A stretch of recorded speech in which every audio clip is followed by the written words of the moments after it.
Hey everyone, we're gonna now dive into forecasting. So it's the beginning of the year, and what you would probably want to do maybe before the beginning of the year, but we're gonna actually just go into it now, is plan your sales and possibly plan your purchases according to sale, profits, etc. So in Business Central, we have something called sales budgets.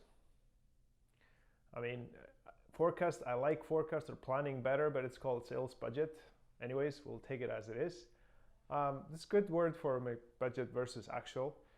But what it allows you to do is forecast how much you're going to sell of each product in a period, for each period.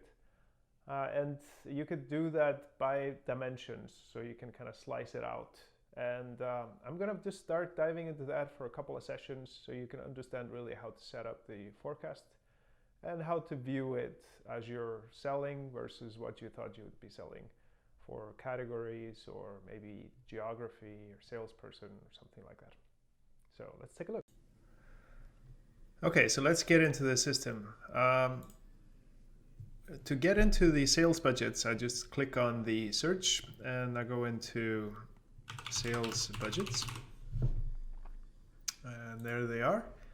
And I've actually created a new line here called 2019 sales forecast, and I'm going to create an item forecast for 2019. So if I get into process here, edit budgets, I get a matrix where I see on the left hand side a list of items, and out to the right hand side I get all the dates. And I've actually set it here to be view by quarter. So this is each quarter for the year. So here I have second quarter 2018, third 2018, fourth, etc. But I'm really only interested in 2019. So how do I filter that out here rather than always scrolling back and forth? I can go here into date filter and just type in 19 ...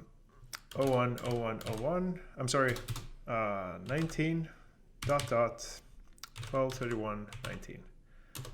And if I do that, now it's filtering only on these four.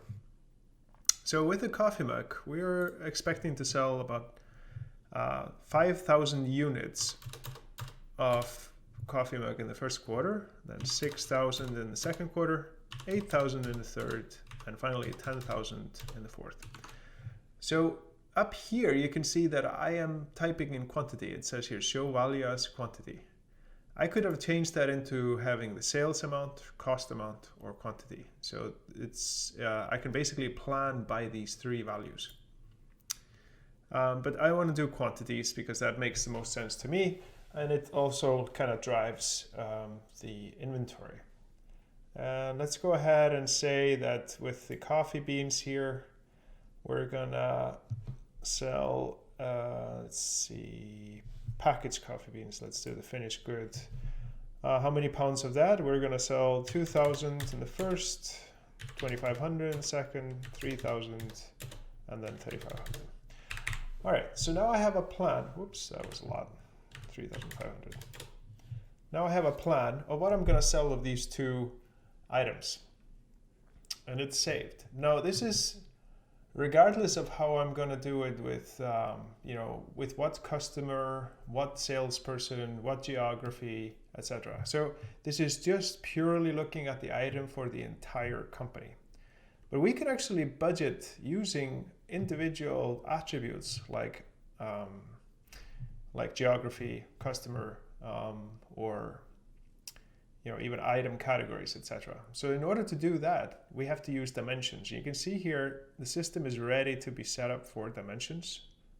There's a budget dimension filter right here. And we're going to take a look at that in the next video, how we can play around with dimensions a little bit in budget.